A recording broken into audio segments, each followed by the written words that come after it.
On that rainy morning in Sheffield, 3 knocks at the door shattered everything I thought I knew about my life. Behind them, an envelope, and a secret buried for decades. 7 silenced voices finally rose against a beloved teacher. But what I discovered about my own responsibility will leave you in shock. The smell of Earl Grey tea and lavender soap always takes me back to that Tuesday morning in Sheffield when everything I thought I knew about my life came crashing down. I was 67 years old, sitting in my favorite armchair by the bay window, watching the January rain streak down the glass, when the knock came at my door. 3 sharp raps, purposeful and urgent. I should have known then that nothing would ever be the same again. My name is Eleanor Hartwell, and for 35 years I was the headmistress of St. Catherine's School for Girls, one of the most prestigious private schools in Yorkshire. Parents trusted me with their daughters' futures. Teachers looked to me for guidance. The school board respected my judgment. I believed I was building something meaningful, something that would outlast me. I had no idea I was actually helping to perpetuate a system of silence that had protected the wrong people for decades. If you're watching this from your sitting room, perhaps with a cup of tea like I'm having now, please leave a comment letting me know where you're tuning in from. Are you in Manchester, London, perhaps even across the pond in Canada or Australia? I find such comfort knowing that my story might reach someone who needs to hear it. And if you wouldn't mind giving this video a thumbs up and subscribing to the channel, it would mean the world to this old teacher. At my age, every bit of encouragement counts. The knock that morning belonged to Sarah Matthews, a former student who had graduated from St. Catherine's nearly 20 years earlier. I remembered her well. Brilliant girl, editor of the school newspaper, headed off to Cambridge to read law. She stood on my doorstep that cold morning, no longer the confident 18-year-old I remembered, but a woman in her late 30s with tired eyes and hands that trembled slightly as she held a manila envelope. "Miss Hartwell," she said, and her voice carried the same respectful tone she'd used as a student, though now it was threaded with something else, something that made my stomach clench. "I'm sorry to bother you at home, but I need to talk to you about Mr. Whitmore." James Whitmore. Even now, saying his name feels like swallowing glass. He had been the head of English literature at St. Catherine's for nearly 20 years, beloved by students and parents alike. Eloquent, charming, with a gift for making Shakespeare come alive for teenage girls, he coached the Drama Society, organized the annual poetry competitions, stayed after school to help struggling students. He was, by all accounts, a dedicated teacher. "Come in, dear," I said, stepping aside to let Sarah into the warmth of my cottage. "Whatever this is about, we can discuss it properly over tea." As I busied myself in the kitchen, filling the kettle and arranging biscuits on my good china, Sarah sat in my parlor, clutching that envelope like it contained explosive material. And perhaps, in a way, it did. When I returned with the tea service, she was staring out the same window where I'd been watching the rain. "Miss Hartwell," she began, then stopped, started again. "I've been seeing a therapist for the past 2 years, working through some difficult memories from my school days." I poured the tea with steady hands, though something cold was beginning to form in the pit of my stomach. In my experience, when former students began conversations this way, what followed was rarely pleasant. "Mr. Whitmore," she continued, accepting her cup with those trembling fingers, "used to ask me to stay after class, said I had exceptional writing talent, that he wanted to give me extra guidance for my university applications." I nodded encouragingly, though that cold feeling was spreading. Extra attention for gifted students was hardly unusual. I'd given it myself countless times. At first, it was just literary discussions. He'd lend me books from his personal collection, poetry volumes that weren't part of the standard curriculum. He said I was mature enough to appreciate more sophisticated themes. Sarah took a sip of tea, then set the cup down with a soft clink that seemed unnaturally loud in my quiet parlor. Then he started asking about my personal life. whether I had boyfriends, what my relationship with my parents was like. He said understanding emotional complexity was essential for great writing. The afternoon light filtering through my lace curtains seemed to dim as Sarah spoke. I found myself gripping my own teacup tighter, as if it could anchor me against what I sensed was coming. Miss Hartwell, I need you to understand. I idolized Mr. Whitmore. He made me feel special, chosen. When he said I was the most talented student he'd taught in years, I believed him. When he said our conversations had to remain private because other students might be jealous, I accepted that too.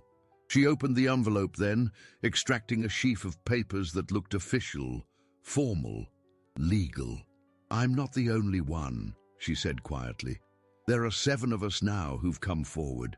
7 former students, spanning 15 years. We've hired a solicitor. There's going to be an investigation. The room felt as though all the air had been sucked out of it. I set down my teacup because my hands had begun to shake, and I couldn't trust myself not to drop it. Sarah, I managed, what exactly are you saying? I'm saying that James Whitmore used his position at St. Catherine's to groom and manipulate young girls. I'm saying that what he did to us was planned, systematic, and predatory. And I'm saying that we need to know whether the school administration ever received any complaints about his behavior that weren't acted upon. The manila envelope sat between us on my coffee table like an accusation. Through my bay window, the rain continued its steady drumming against the glass, and I found myself thinking irrationally that it sounded like fingers tapping impatiently, waiting for an answer I wasn't sure I could give. Because the terrible truth was, as Sarah spoke, fragments of memory were beginning to surface. A concerned parent's phone call I'd dismissed as overprotectiveness, a young teacher's hesitant inquiry about Whitmore's habit of keeping students after class, comments from the cleaning staff about his classroom light being on unusually late, always with female students present. Had I known? Had I suspected? Or had I simply chosen not to see what I didn't want to confront? As Sarah gathered her papers and prepared to leave, she turned back to me with an expression that was both compassionate and determined. Miss Hartwell, I know this is shocking. I know it's difficult to accept. But we need to understand how this was allowed to continue for so long. Not to place blame, but to ensure it never happens again.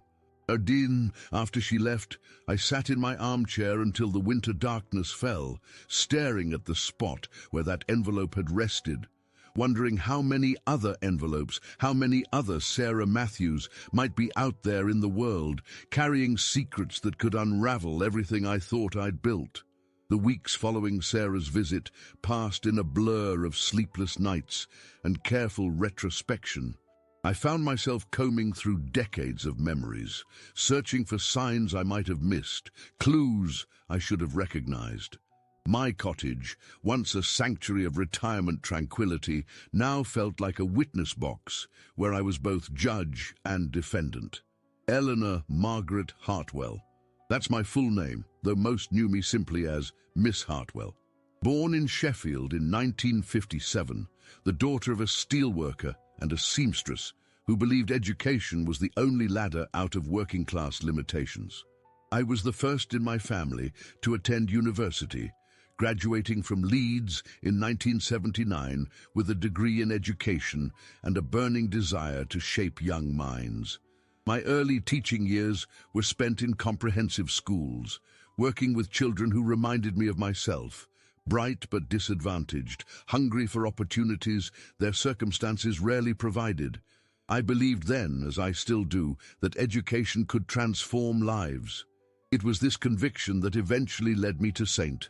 Catherine's in 1989, when I was 32 and ambitious enough to think I could modernize a centuries-old institution. St. Catherine's School for Girls had been educating the daughters of Yorkshire's elite since 1847. Stone buildings draped in ivy, manicured grounds where peacocks strutted across pristine lawns, traditions so entrenched they felt like natural law. When I arrived as deputy head, the school was struggling to adapt to changing times. Enrollment was declining as progressive parents questioned the value of single-sex education, and the board was desperate for fresh leadership. Miss Hartwell, the chairman of governors, had said during my interview, "We need someone who understands that excellence and tradition aren't mutually exclusive, someone who can honor our heritage while preparing our girls for the modern world." I threw myself into that challenge with the fervor of a true believer. Within 5 years, I'd been promoted to headmistress. Within 10, I'd transformed St. Catherine's into one of the most sought-after schools in the north. University placement rates soared, waiting lists grew, parents spoke of the Hartwell transformation with reverence. But success, I was learning, could be its own form of blindness. James Whitmore had already been at St. Catherine's for 3 years when I arrived. 42 years old, divorced, with the kind of cultured charm that impressed parents and governors alike. He held a first-class degree from Oxford, had published 2 volumes of poetry that received modest critical acclaim, and spoke about literature with a passion that was genuinely infectious. "The girls adore him," Mrs. Patterson, the head of humanities, had told me during my first week. "He has this gift for making them feel sophisticated, intellectually mature. Some of our best university placements have come through his recommendations." I remember observing one of his classes early in my tenure, Year 12 students discussing Lady Macbeth's manipulation of her husband. Whitmore had arranged the desks in a circle, encouraging the girls to explore the psychological complexity of Shakespeare's characters. He listened to their contributions with focused attention, asking probing questions that pushed them to think more deeply.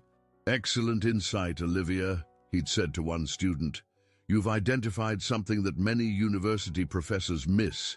Would you be interested in exploring this theme further? I have some additional texts that might interest you." At the time, I'd been impressed by his dedication. Now, knowing what I knew, I wondered whether I'd witnessed grooming disguised as educational excellence. The other staff members seemed to hold him in similar regard. Dr. Margaret Thornfield, who taught history and had been at the school for nearly 20 years, often praised his collaborative approach. "James always has time for the girls who need extra support," she'd tell me during staff meetings. "He stays after hours to help with university applications, runs the Drama Society without additional compensation. We're lucky to have such dedication." Even the maintenance staff spoke well of him. Harold Pembridge, our head groundskeeper, mentioned more than once how Mr. Whitmore always remembered to thank the cleaning ladies and often brought in homemade biscuits for the support staff. "A real gentleman," Harold would say. "Not like some of these toffs who act like we're invisible." But there had been signs. Looking back now, with the clarity that comes from terrible knowledge, I could see them scattered throughout those years like pieces of a puzzle I'd refused to assemble. Mrs. Caroline Westbrook had called in the autumn of 1995, concerned about her daughter Amanda's sudden obsession with poetry. "She's always reading these advanced books that Mr. Whitmore lends her," she'd said. "Mature themes, if you know what I mean. And she's become quite secretive about her writing, won't show us anything anymore." I'd reassured Mrs. Westbrook that intellectual growth often came in spurts, especially for gifted students. Advanced reading was surely something to celebrate, not worry about. When I'd mentioned the call to Whitmore, he'd smiled that charming smile and explained that Amanda was exceptionally talented, worthy of special attention. "She's university material, Miss Hartwell. Cambridge, perhaps Oxford, but she needs to be challenged beyond the standard curriculum if she's going to compete with students from more progressive schools." There had been other calls over the years. Parents noting changes in their daughters' behavior, sudden mood swings, secretiveness, reluctance to discuss school activities they'd previously shared openly. I'd attributed these concerns to typical adolescent development, the natural evolution from child to young adult that every parent struggled to understand. Then there was the incident with Miss Jennifer Walsh, a young English teacher I'd hired in 1998. Fresh from her PGCE, enthusiastic and idealistic, She'd approached me hesitantly after her first term. "Miss Hartwell," she'd said, "I hope you don't think I'm speaking out of turn, but I've noticed that Mr. Whitmore seems to keep several students after class quite regularly. Always girls, always individually. The cleaning staff have mentioned that his classroom lights are often on well past regular hours." I'd listened politely, then explained that Mr. Whitmore was our most dedicated teacher when it came to supporting university candidates. Individual tutoring was part of his commitment to excellence. Miss Walsh had nodded, seemingly satisfied, but I noticed she never raised similar concerns again. She left St. Catherine's after 2 years, citing personal reasons. The Board of Governors loved Whitmore. Sir Robert Ashworth, the chairman during most of my tenure, frequently praised his contribution to the school's reputation. The Whitmore touch, he'd call it, when discussing particularly impressive university placements. The man has a gift for identifying and nurturing talent. Even the alumni spoke of him fondly at school events. Former students would return years later to thank him for his guidance, for believing in their abilities when others hadn't. I'd watch these interactions with satisfaction, seeing them as validation of our school's commitment to individual attention. But now I wondered how many of those grateful former students were performing gratitude they'd been taught to feel. How many had been convinced that what happened to them was mentorship, not manipulation. The most troubling realization was how perfectly Whitmore's behavior had fit within the culture of excellence I'd worked so hard to create. His extra attention to students, his willingness to work beyond regular hours, his success in university placements, all of this had made him not just acceptable, but exemplary. I'd built a system that rewarded the very behaviors that had allowed him to operate with impunity. In my determination to transform St. Catherine's into an institution of academic excellence, I'd created an environment where questioning a successful teacher's methods seemed almost treasonous. The phone call that shattered my remaining illusions came on a grey Thursday in February. Dr. Patricia Morehouse, the school's current headmistress, I'd retired in 2019, called to inform me that the police investigation had officially begun. "Eleanor," she said, her voice carefully professional, "I need to ask you some difficult questions about your time as head. The investigators want to understand the institutional culture during Whitmore's tenure. They're particularly interested in any complaints or concerns that might have been raised with senior leadership." As she spoke, I found myself standing at that same bay window where I'd watched the rain the morning Sarah visited, staring out at the winter garden where nothing bloomed, where everything waited for a spring that suddenly seemed very far away. The police investigation moved with the methodical precision of a machine designed to uncover buried truths. Detective Inspector Catherine Morrison, a woman roughly my age with steel-grey hair and eyes that missed nothing, arrived at my cottage on a drizzly March morning, carrying a briefcase full of questions I wasn't sure I wanted to answer. "Miss Hartwell," she said, settling into the same chair where Sarah had sat weeks earlier, "we need to understand the institutional dynamics at St. Catherine's during your tenure, how decisions were made, how concerns were addressed, how information flowed between staff and administration." I poured tea with hands that had grown steadier over the weeks of forced self-examination, though my heart still raced whenever the phone rang or someone knocked at my door. The cottage had become both refuge and prison, a place where I could think without interruption, but couldn't escape the weight of accumulating revelations. "Detective Inspector, I ran that school for 30 years. I believed I knew everything that mattered about what happened within those walls. But you didn't know about James Whitmore's activities." The question hung in the air like smoke from a fire you can't locate. I'd been asking myself the same thing, over and over since Sarah's visit. The answer was complicated, layered with the kind of self-deception that successful people master without realizing it. I knew James was dedicated. I knew he got results. I knew parents and students respected him.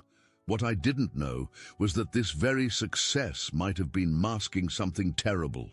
Detective Morrison opened her briefcase and extracted a thick folder. "We've been reviewing personnel files, phone logs, meeting minutes from your time as headmistress. There are patterns we need to discuss." She spread documents across my coffee table, photocopies of memos, records of phone calls, staff meeting notes in my own handwriting. Seeing my professional life laid out like evidence at a crime scene was profoundly unsettling. "September 1995, she read from a memo.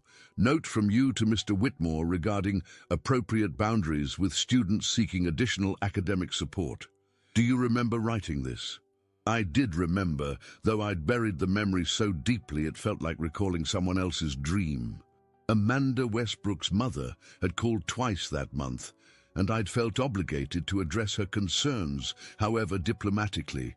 Mrs. Westbrook was persistent in her worries about her daughter's relationship with Mr. Whitmore. I thought it prudent to remind all staff about professional boundaries, but you sent the memo only to Whitmore. He was the teacher in question. It seemed more efficient than a general reminder to the entire faculty. And his response? I remembered his response perfectly.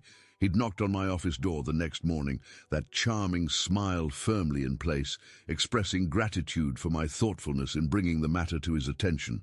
He said he understood Mrs. Westbrook's protective instincts, but assured me his interactions with Amanda were purely academic. He offered to include other students in his after-school tutorials to avoid any appearance of favoritism. Did he actually do that? The question struck me like a physical blow.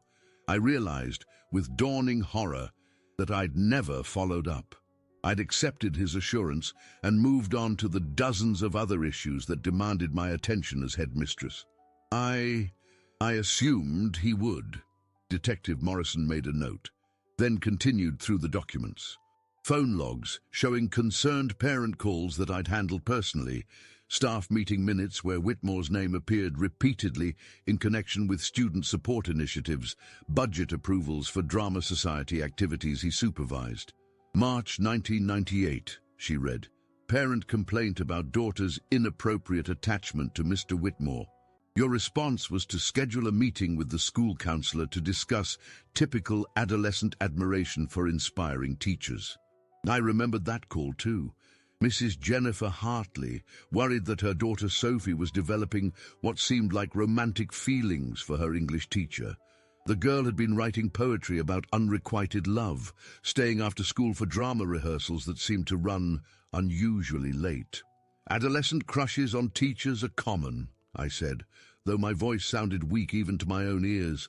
We had protocols for managing these situations professionally, but you didn't speak directly to Whitmore about this incident. I spoke to Mrs. Patterson, the head of humanities. I thought it better to handle the matter through proper channels. And Mrs. Patterson's response? I closed my eyes, remembering. Mrs. Patterson had assured me that Whitmore was aware of the girl's attachment and was handling it with appropriate professional distance. She'd even praised his sensitivity in managing what could have been an awkward situation. She said he was managing it appropriately. Detective Morrison laid out another document, a staff evaluation I'd written for Whitmore in 2001. Reading my own words now felt like looking at a foreign language. Exceptional dedication to student welfare, goes above and beyond in providing individual support, model of professional excellence. You gave him outstanding reviews throughout his career at St. Catherine's. He was an excellent teacher by every metric I could measure. Student achievement, university placements, parent satisfaction, peer respect. Even when concerns were raised, the concerns seemed manageable. Individual parent anxieties rather than systematic problems. But even as I said it, I knew how it sounded. How many individual concerns constituted a pattern? How many worried parents needed to call before it became something more than manageable anxiety? Detective Morrison showed me another document that made my stomach clench. A letter from the school's insurance company, dated 2003, recommending enhanced safeguarding policies following industry-wide concerns about staff-student boundaries. You implemented new policies that year, she noted. Mandatory training on appropriate relationships, requirements for open doors during individual tutoring, regular reviews of after-school activities. I remembered those changes, remembered thinking how progressive St. Catherine's was becoming in addressing modern concerns about child protection. I'd felt proud of our proactive approach. But Whitmore continued his individual tutoring sessions. The policies allowed for one-on-one academic support with proper supervision and documentation. And you monitored this documentation. Another silence. Another moment of recognizing my own willful blindness. I'd trusted department heads to oversee their staff. I'd trusted Whitmore's reputation and results. I'd trusted the system I'd built without questioning whether that system might have gaps large enough for predators to exploit. The most damaging document came near the end of our session, a memo from 2007, written by Miss Walsh, the young teacher who'd left after 2 years. It had been filed with Human Resources but never forwarded to me. Staff concern regarding irregular patterns in colleagues' interaction with students, Detective Morrison read. Recommends review of supervision protocols for after-school activities and individual tutoring sessions. The memo was detailed, specific, and damning. Miss Walsh had documented times when she'd seen Whitmore's classroom occupied well past regular hours, always with female students. She'd noted his tendency to lend personal books to certain girls, to engage in what seemed like intimate conversations about their personal lives, to offer special opportunities to selected students. You never saw this memo? Never. HR should have forwarded all staff concerns to senior leadership. We've spoken to the HR director from that period. She says there was an understanding that minor interpersonal concerns should be resolved at the departmental level first. Another system failure, another gap in the protective structure I'd thought was foolproof. Detective Morrison gathered her documents with the efficiency of someone who'd had similar conversations many times before. Miss Hartwell, we're not here to assign blame. We're trying to understand how institutional cultures can inadvertently enable harmful behavior. But I was beginning to understand that intent mattered less than impact. I'd built a culture of excellence that prized results over process, reputation over transparency. I'd created an environment where questioning successful teachers felt like disloyalty, where parents' concerns could be dismissed as overprotectiveness, where warning signs could be interpreted as evidence of dedication rather than predation. That evening, alone in my cottage, I sat with a legal pad and began making lists. Calls I'd received, concerns I'd dismissed, changes I'd implemented without understanding why they were necessary. The pattern that emerged was clear and devastating. For 15 years, James Whitmore had operated within a system I'd designed, not because I'd intended to enable harm, but because I'd been so focused on academic achievement that I'd failed to see how predators could exploit the very structures meant to support student success. The next morning brought another visitor. Dr. Thornfield, my former colleague, arrived unannounced with her own envelope of documents. Her face was pale, her usually impeccable composure shattered. "Eleanor," she said without preamble, "I found these in my old filing cabinet. Records I kept of conversations, meetings, incidents. I think you need to see them." Her files contained everything mine were missing. Detailed notes about student behavior changes, documentation of late-night classroom activities, records of conversations with concerned parents that had never reached my office. Dr. Thornfield had been keeping her own informal investigation for years, collecting pieces of a puzzle she'd been afraid to assemble. "Why didn't you bring these to me?" I asked, though I was beginning to understand the answer. "Because he was your favorite. Because questioning him felt like questioning your judgment. Because the school was thriving and nobody wanted to rock the boat." We spent that afternoon going through her files together, constructing a timeline that revealed the full scope of what had been happening under my leadership. By evening, we sat in my parlor surrounded by evidence of a systematic failure that went far beyond one predatory teacher. We protected the institution, Dr. Thornfield said quietly. We protected our reputations, our careers, our comfort. We just forgot to protect the girls. The phone rang at 9 o'clock that night. Detective Morrison's voice was carefully neutral. Miss Hartwell, we've completed our preliminary review. We'll need you to come in for a formal interview tomorrow. There are some allegations we need to discuss. The interview room at Sheffield Police Station was smaller than I'd expected, painted in that institutional beige that seems designed to drain hope from anyone who enters. Detective Inspector Morrison sat across from me at a metal table, a recording device between us like a small black judge. My solicitor, Mr. David Pemberton, had insisted on accompanying me, though his presence felt more like an admission of guilt than protection. This interview is being recorded, Detective Morrison began, her voice professionally neutral. Present are Detective Inspector Catherine Morrison, Miss Eleanor Margaret Hartwell, and Solicitor Mr. David Pemberton. The time is 10:15 a.m., March 28th. The formality of it struck me like a physical blow. After 30 years of being addressed as head mistress or Miss Hartwell, with the respect due to my position, I was now simply a witness in a criminal investigation. Perhaps worse.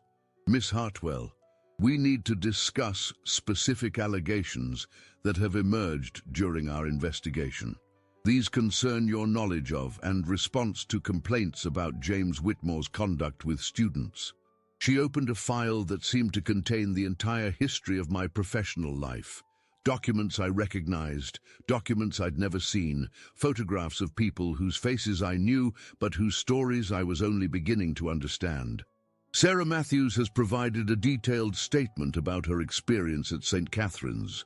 She alleges that inappropriate conduct occurred regularly over a period of 18 months, and that this conduct escalated despite what she describes as clear warning signs that should have been apparent to school administration.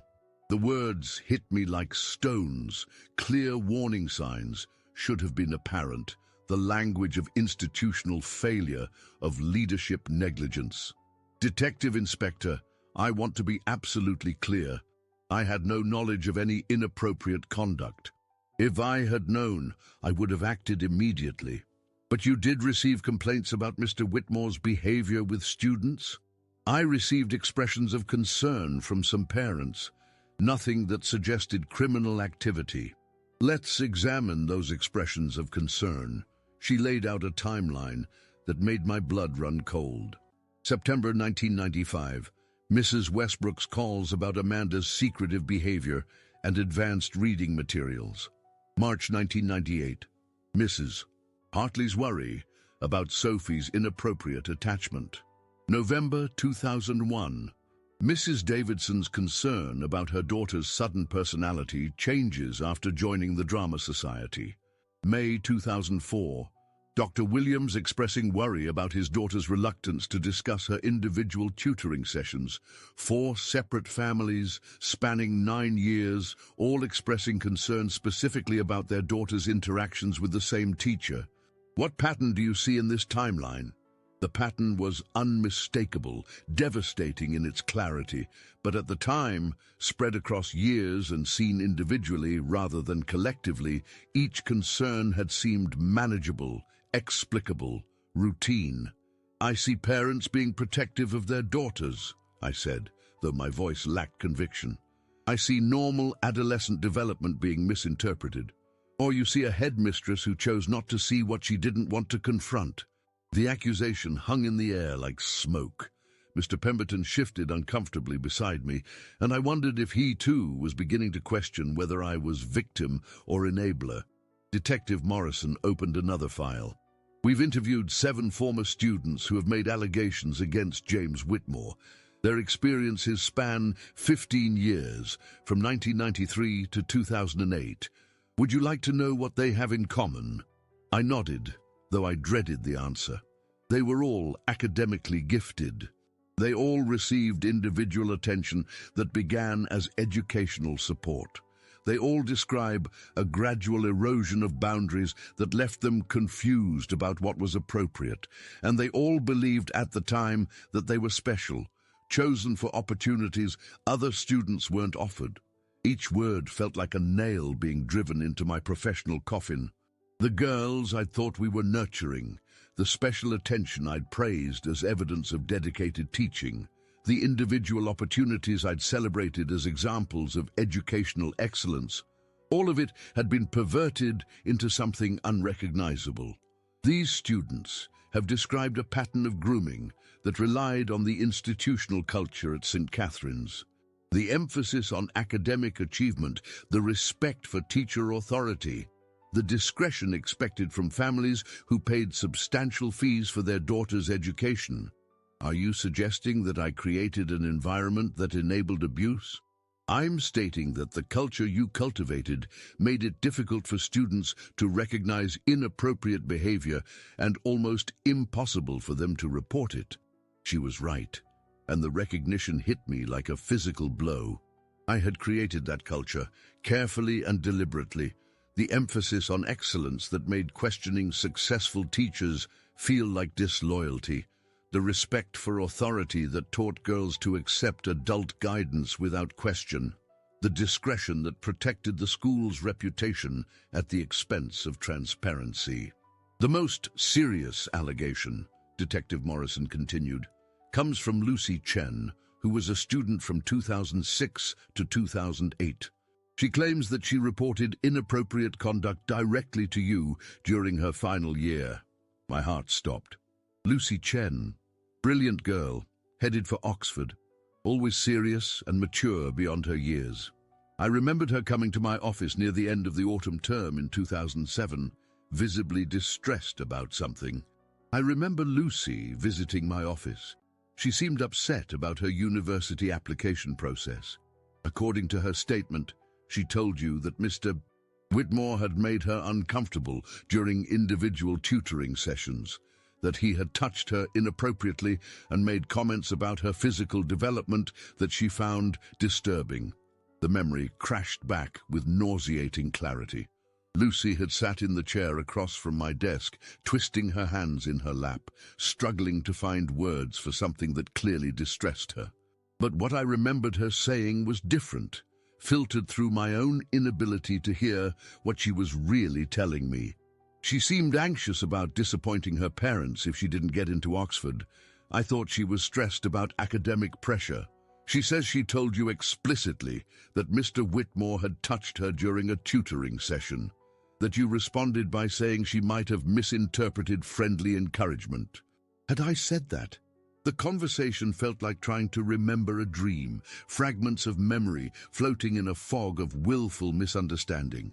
I could see Lucy's face, her obvious distress, the way she'd kept starting sentences and then stopping.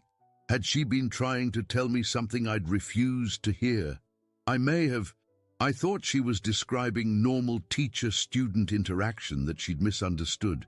Normal interaction that included placing hands on her shoulders while reviewing her work, comments about how she was developing into a beautiful young woman, suggestions that their tutoring sessions were special relationships that shouldn't be discussed with other students. Each detail hit me like a revelation. Not because Lucy hadn't told me these things, but because I'd heard them and somehow processed them as evidence of a caring teacher rather than warning signs of predatory behavior.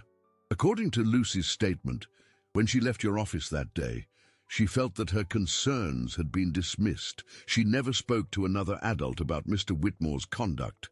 The weight of that revelation nearly crushed me. Lucy had found the courage to speak, and I had failed her completely. Not through malice, but through something perhaps worse, willful blindness disguised as professional judgment. Miss Hartwell, Detective Morrison's voice had grown gentler, we've found no evidence that you knowingly enabled criminal activity, but we have found evidence of systematic institutional failure that may have prevented earlier intervention. Mr. Pemberton leaned forward. My client has cooperated fully with this investigation. She's provided complete access to school records and her personal files, and we appreciate that cooperation, but we need Miss Hartwell to understand the gravity of what we've uncovered. 7 young women have described experiences that have affected their entire adult lives. Relationships they've struggled to form, trust they've found difficult to maintain, professional opportunities they've avoided because they learned not to trust their own judgment about authority figures. The human cost. That's what I'd failed to calculate in all my focus on academic achievement and institutional reputation. 7 lives altered, countless others potentially affected, families fractured by secrets that should never have been necessary. I need to ask you directly, Miss Hartwell, if you could go back, knowing what you know now, what would you have done differently? The question I'd been asking myself for weeks. The answer that had kept me awake night after night, staring at the ceiling of my cottage while rain drummed against the windows. Everything, I whispered. I would have listened differently, investigated thoroughly, put student welfare ahead of institutional reputation. I would have created systems that prioritized transparency over discretion, protection over achievement.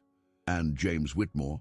I would have confronted him directly the first time a parent expressed concern. I would have documented everything, monitored his interactions with students, removed him from individual tutoring responsibilities until questions were resolved. Even if it had affected his teaching effectiveness, the school's academic reputation, especially then. Because what good is academic excellence built on a foundation of harm? The interview concluded with administrative details about potential civil proceedings, ongoing support for affected families, and recommendations for institutional changes.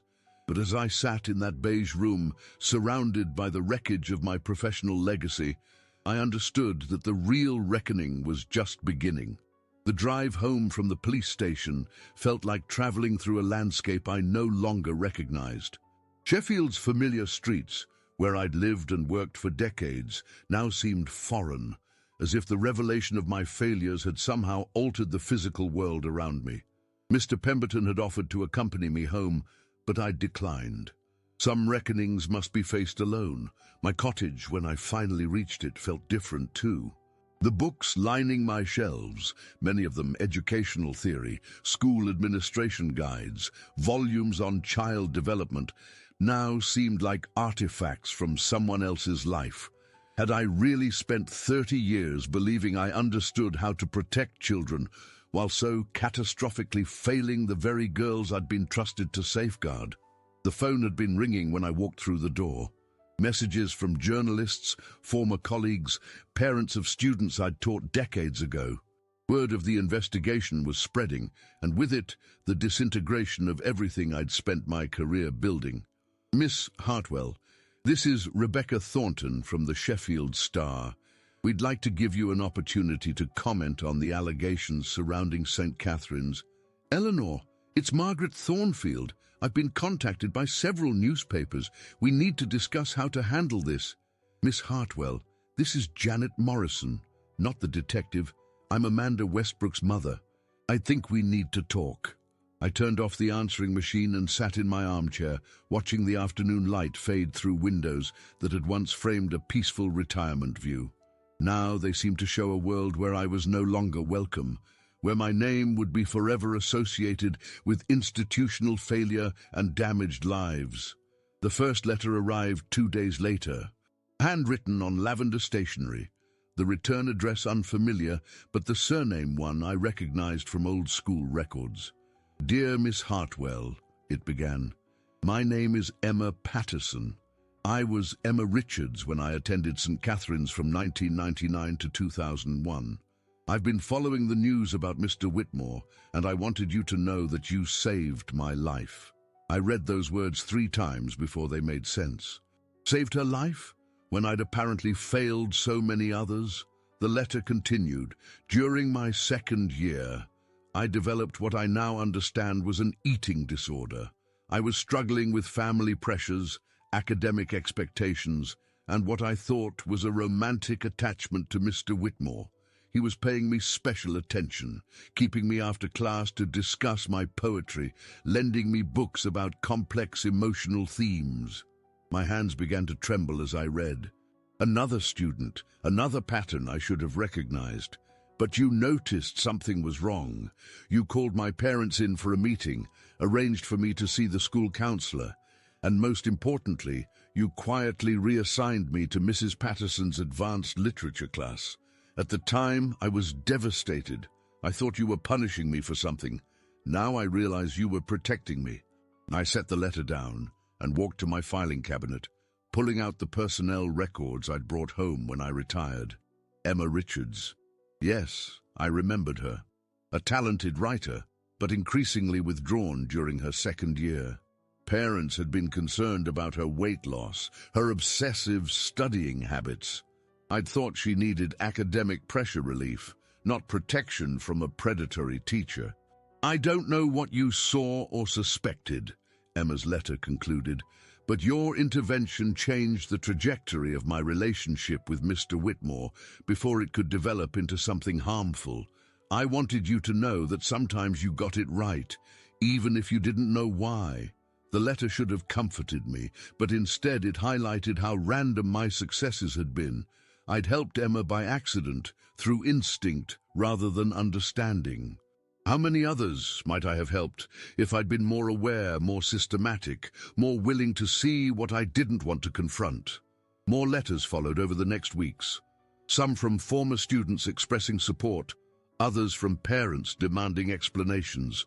The most difficult came from Mrs. Davidson, whose daughter had been in Whitmore's Drama Society. Miss Hartwell, she wrote, I called you in 2001 because I was worried about changes in my daughter's behavior. You assured me that adolescent mood swings were normal, that creative students were often emotionally intense. I trusted your judgment then. I'm struggling to trust anyone's judgment now. The weight of that lost trust was almost unbearable. Mrs. Davidson had entrusted her daughter to my care, relied on my expertise to distinguish between normal adolescent development and cause for concern. I'd failed not just her daughter, but the entire contract of trust that exists between parents and educators. Dr. Patricia Moorhouse, St. Catherine's current headmistress, called to discuss the school's response to the investigation. Her voice was carefully diplomatic, but I could hear the underlying tension. Eleanor, the board is concerned about ongoing media attention. They're considering whether to release a public statement acknowledging past institutional failures while emphasizing current safeguarding measures. The subtext was clear. They needed to distance the current school from my legacy, to demonstrate that the St. Catherine's of today bore no resemblance to the institution I'd led. The irony wasn't lost on me. I'd spent decades building the school's reputation, and now that reputation required erasing my contribution to it. Of course, I told her, the school must protect its current students. That has to be the priority. We'd also like to establish a fund for counseling support for affected former students. The board is prepared to make a substantial commitment, but they'd appreciate your endorsement of the initiative. Money. Always, it came back to money. Not because anyone believed it could undo harm, but because it was the only concrete action institutions knew how to take when faced with the consequences of their failures. The most painful conversation came when Sarah Matthews called to inform me that several former students were considering civil action against the school. Not primarily for financial compensation, she explained, but to ensure institutional changes that would prevent similar failures. Miss Hartwell, I want you to understand this isn't about revenge. It's about accountability. It's about making sure that what happened to us leads to systems that better protect future students. I understand, Sarah. I support whatever actions you feel are necessary. Do you? Because defending the school would be the easy path for you. Admitting systemic failure takes courage. She was right. Even now, part of me wanted to argue that we'd done our best with the knowledge and resources available at the time, that treating individual concerns as isolated incidents rather than patterns was reasonable professional practice, that the culture of academic excellence I'd built had genuine value, despite its catastrophic blind spots. But courage as Sarah implied, meant abandoning comfortable narratives in favor of difficult truths. The breaking point came when Lucy Chen called me directly. Her voice was different from the serious, ambitious teenager I remembered. Stronger, but carrying the weight of experiences she shouldn't have had to endure. "Miss Hartwell, I need you to know that when I came to your office that day in 2007, I was asking for help. I was 17 years old, scared, and confused about what was happening to me. I trusted you to protect me. Lucy, please, let me finish. I've spent 15 years wondering if I failed to communicate clearly, if I somehow gave you the wrong impression about what Mr. Whitmore was doing. My therapist has helped me understand that it wasn't my responsibility to make adults hear what they didn't want to acknowledge. The conversation lasted less than 10 minutes, but it changed something fundamental in my understanding of what had happened. Lucy hadn't failed to communicate clearly. I had failed to listen courageously. She hadn't given me the wrong impression. I had chosen the interpretation that required no difficult action from me. That evening I sat down at my kitchen table with a legal pad and began writing. Not a defense of my actions, not an explanation of institutional constraints, but an acknowledgement of failure and a commitment to whatever forms of accountability were necessary. The letter I wrote to the Sheffield Star was published 3 days later under the headline, "Former Headmistress Accepts Responsibility for Institutional Failures." In it, I acknowledged that my leadership had created an environment where harmful behavior could persist, that my responses to parental concerns had been inadequate, and that the culture of academic excellence I'd prioritized had come at an unacceptable cost to student welfare. The response was immediate and overwhelming. Some former colleagues accused me of unnecessary self-flagellation that damaged the entire profession. Others praised my courage in accepting responsibility. Parents reached out with stories I'd never heard, concerns they'd never felt comfortable expressing, observations they'd dismissed as unworthy of bothering the headmistress. But the response that mattered most came from Dr. Thornfield, who called the morning after the letter was published. "Eleanor," she said, "reading your statement helped me understand something I've been struggling with. We weren't just individuals making individual mistakes. We were part of a system that taught us to value certain things over others. Changing that system requires acknowledging how it failed." That afternoon, Dr. Thornfield joined me in my cottage as we began drafting a comprehensive report on institutional failures at St. Catherine's during our tenure. Not because anyone had requested it, but because we owed it to the students we'd failed and the educators who would follow us. 3 years have passed since that grey March morning when Detective Inspector Morrison sat in my parlour and changed everything I thought I knew about my life's work. The cottage where I write these words looks the same bay window where I watched rain streak down glass while my world crumbled. The same armchair where I've spent countless hours confronting the weight of institutional failure. But I am not the same woman who poured tea for Sarah Matthews that Tuesday morning, believing I understood the difference between excellence and harm. The civil proceedings concluded 18 months ago with a settlement that established counselling funds for affected former students and mandated comprehensive safeguarding reforms at St. Catherine's. More importantly, it created a model for how educational institutions can acknowledge past failures while committing to systemic change. Sarah Matthews, now a respected solicitor specializing in institutional accountability, often speaks about how justice requires not just individual healing, but structural transformation. James Whitmore was sentenced to 8 years in prison after pleading guilty to multiple charges of inappropriate conduct with minors. The sentencing hearing was the most difficult day of this entire ordeal, listening to impact statements from 7 brave women who described how his actions had affected their ability to trust, to form relationships, to believe in their own judgment about authority figures. I attended every day of those proceedings, not because anyone required it, but because witnessing their courage was the least I could do. "Miss Hartwell," Lucy Chen said after the sentencing, approaching me in the courthouse corridor. I want you to know that your letter to the newspaper, your acknowledgement of what went wrong, helped me understand that I wasn't responsible for adult failures. That conversation, brief as it was, helped me understand something crucial about accountability. It's not just about accepting responsibility for past failures, but about using that acceptance to prevent future harm. Lucy had spent 15 years carrying guilt that belonged to the adults who'd failed to protect her. My public acknowledgement hadn't erased her experience, but it had helped redistribute the responsibility to where it properly belonged. The work that has emerged from this reckoning has become unexpectedly the most meaningful of my career. Dr. Thornfield and I spent 2 years developing what became known as the St. Catherine's Protocol, a comprehensive framework for educational safeguarding that has been adopted by dozens of independent schools across the UK. The protocol emphasizes transparency over reputation management, student welfare over institutional convenience, and systematic documentation over individual judgment calls.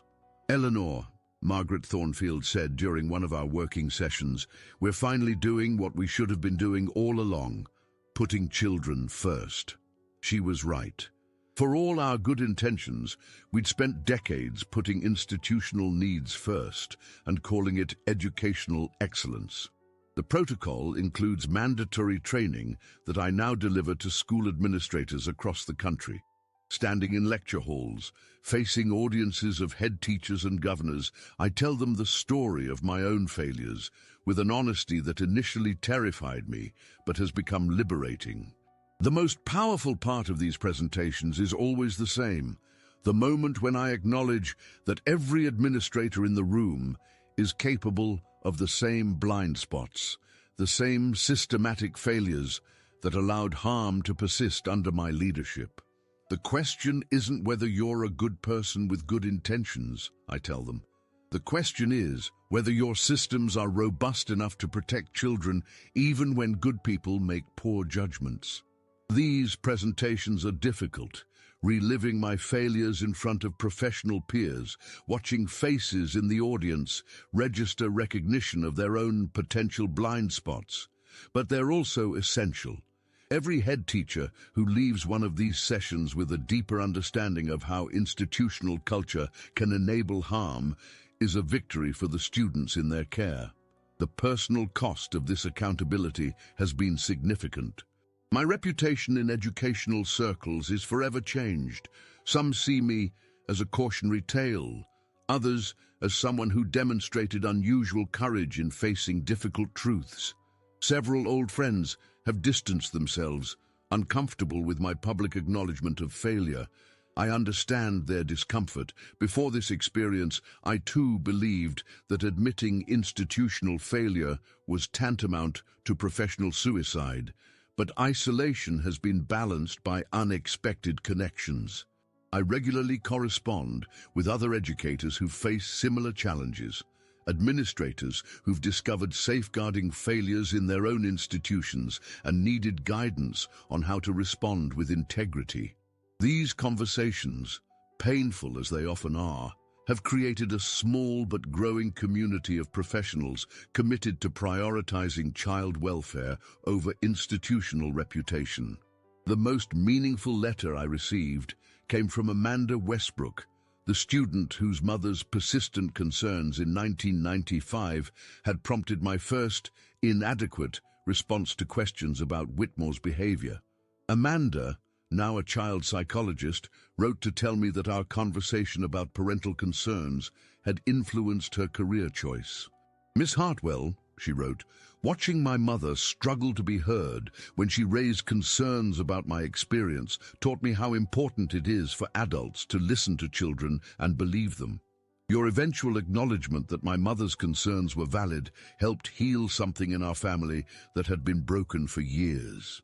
That Amanda had transformed her own experience of institutional failure into a career protecting other children felt like a form of redemption I didn't deserve, but was profoundly grateful to witness. My relationship with St. Catherine's remains complicated. I'm no longer welcome at alumni events or official school functions. My presence would be an uncomfortable reminder of institutional failures the school has worked hard to address and move beyond. But current headmistress, Dr. Morehouse consults with me regularly about safeguarding challenges, and I've been involved in training new staff on recognizing and responding to concerns about colleague behavior. Eleanor, she told me recently, what you've taught us is that good intentions aren't enough, that expertise in education doesn't automatically confer expertise in child protection, that the hardest safeguarding decisions are often the ones that require us to act on incomplete information rather than wait for certainty. The hardest part of this entire experience has been learning to live with questions that will never have satisfactory answers. How many students might have been protected if I'd responded differently to early concerns? How many families might have been spared years of confusion and pain if I'd prioritized transparency over institutional discretion? How many other educators are currently making the same mistakes I made, with the same good intentions and the same catastrophic blind spots? These questions keep me awake some nights, but they also fuel the work that has become my purpose. Every presentation I give, every protocol I help develop, every administrator I train is an attempt to prevent other Eleanor Hartwells from failing other Lucy Chens. At 70, I've learned that the most important conversations are often the most difficult ones. That courage isn't the absence of fear, but the willingness to act rightly despite fear. That institutional excellence built on a foundation of silence is no excellence at all. That admitting failure truly, completely, publicly, can be the beginning of meaningful change rather than the end of meaningful work. The cottage garden outside my window is in full bloom now, April daffodils giving way to early roses. Spring has always been my favorite season, the promise of renewal, the evidence that beauty can emerge from apparent death. There's something hopeful about writing these final words, surrounded by that renewal, though I'm careful not to claim more hope than I've earned. If you've stayed with me through this difficult story, thank you for listening to an old educator's confession and commitment. If you're working in schools, with children, in any position of trust over young people, I hope my story serves as both warning and encouragement. Warning about how good intentions can enable bad outcomes when we're not vigilant about our own blind spots. Encouragement that it's never too late to choose transparency over comfort, accountability over reputation, child welfare over institutional convenience. Remember that the children in your care are watching how adults respond when difficult questions are raised. They're learning whether institutions can be trusted to prioritize their welfare, whether adults will listen when they try to speak, whether courage and honesty have any place in the adult world they're preparing to enter. Make sure the lessons you're teaching are the ones you intend. This is a real story shared by one of our subscribers. Thank you so much for trusting us with it.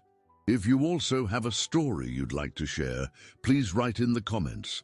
We'd be very happy to tell your story on our channel.